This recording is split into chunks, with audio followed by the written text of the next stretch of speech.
Welcome back to our reflections in Job. Maybe you've read the passage. If you haven't, perhaps you could stop the video and read the parts that I'm recommending you read and that we're going to reflect on. But if you have read it, you know that what happened to Job was absolutely devastating. He lost all his financial security and he lost all his children in one terrible, terrible day. And there were like two brutal terrorist attacks and there were two natural disasters, and it was kind of like these multiple stabs in the heart that kept on coming, and surely the last one's the worst one. And if you're like me, you probably don't really want to reflect on what it would actually like to be Job right at that point, because it's almost too terrible to contemplate. But what is his first reaction? This is his first reaction, chapter 1, verse 20. At this, Job got up and tore his robes and shaved his head. He's distraught, yes. Then he fell to the ground in worship and said, "Naked I come from my mother's womb, and naked I will depart. The Lord gave, and the Lord has taken away. May the name of the Lord be praised." In all this, Job did not sin by charging God with wrongdoing. Isn't that amazing? There's not the slightest sense of entitlement in his first reaction. And it says so much about what is in his heart. He has a God-centered heart rather than a self-centered heart. He doesn't feel entitled. I find Job's humility at this point in the midst of his great disaster quite confronting. And I wonder if you find it confronting as well. You know, what's your first reaction when things go wrong? Sometimes I think I do okay.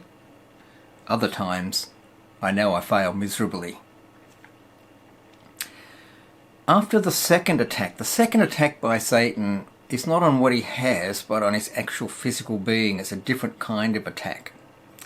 And again, it's a devastating attack physically, but Satan's not allowed to kill him. He's only allowed to harm him physically. And even after the second attack, Job remains humble and he's steadfast in his humility before God, and he never accuses God of doing anything evil. Let's pick it up at verse 9. His wife said to him, "Are you still holding on to your integrity? Curse God and die." And he replied, "You are talking like a foolish woman. Shall we accept good from God and not trouble?" In all this, Job did not sin in what he said. Again, that's really amazing. His first reaction is one of great humility and submitting to the power of God, and knowing the sovereignty of God somehow is involved, but he is not bitter. For you and me, we have some extra comforts that Job didn't have, because you and I know Jesus and we have the New Testament. And let me give you a few things just taken from our sermon series from a few years back. One of the things of comfort that we have is that for believers in Jesus, our troubles have a purpose. Stop the video if you need, but jot it down, Romans 8:28 and verse 29. And you could even read a bit further than that. But for all believers in Jesus, all things happen for good for those who love him. They're not all good things, but they happen for good, and the Heavenly Father is shaping us to be like Jesus. Everything has a purpose. So for all believers in Jesus, our troubles have a purpose. Secondly, the second one is for believers in Jesus, trouble is not forever. Trouble is not forever. Again, Romans 8:15. It's like the sufferings of this time will not be compared at all with the glory that will follow. It will just suddenly diminish. So that's another comfort for us. A third comfort is this: when life hurts, Jesus can give you something not even friends can give you. Now, it's wonderful to have friends when life's hurting. But if you go to Philippians 4, verses 6 and 7, you see that in Jesus, if you belong to him, there is a peace that transcends all understanding. That's an amazing comfort. It's something that I think Job was looking for in one of his statements that we might look at later on. And he believed in the coming Messiah, but that's coming up later. But for us who know Jesus, there is peace that passes understanding, even in a time of crisis. A fourth comfort is this. In Jesus, you have a friend that never lets go. John 10, verses 27 and 28, no one can snatch you from his hand, no one can snatch you from the Father's hand. And that goes back to the fact that he who is in us is greater than he who is in the world. For believers, all our troubles have a purpose. For believers in Jesus, trouble is not forever. When life hurts, Jesus can give you something friends can't. And in Jesus, you have a friend that never lets go. Let's think a little bit about his wife. Now, we can say all sorts of things about where his wife stood spiritually. Maybe she did think evil of God, or maybe she was just so moved by Job's suffering.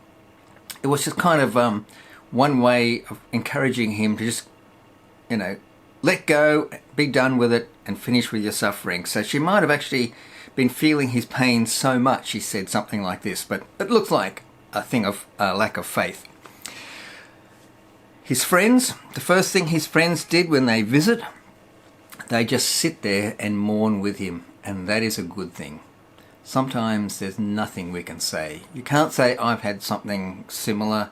Even that is trite, because every person's experience is a little bit different. They just sat there and they felt his suffering and they wept with him. Later on, we see that they messed that up by starting to talk. But their first reaction is just to sit with him, and that's a good thing. Let's just go back to Job before I finish. This is just the start. This is his first reaction. And soon we're going to see that his life falls apart emotionally. But his first reaction is a really important thing. But he will fall apart. And I think as time goes on, his friends confuse him and muddle his mind a little bit. And it's also true that he may actually have some false ideas about pain and suffering. Some of the false ideas they had, he might also have. And he gets to a point where he gets desperate in wanting to meet with God and ask God certain questions. But this is his first reaction. Job is yet to feel all the pain and confusion of what's happened to him. And it's usually said that the early stages of grief are often shock and numbness.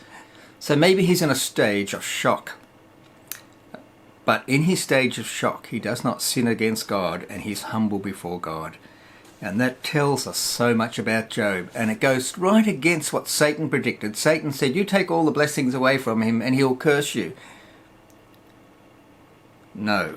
Job remains humble and never says a bitter word against God, because what God is doing in his life is more powerful than what Satan can do to him.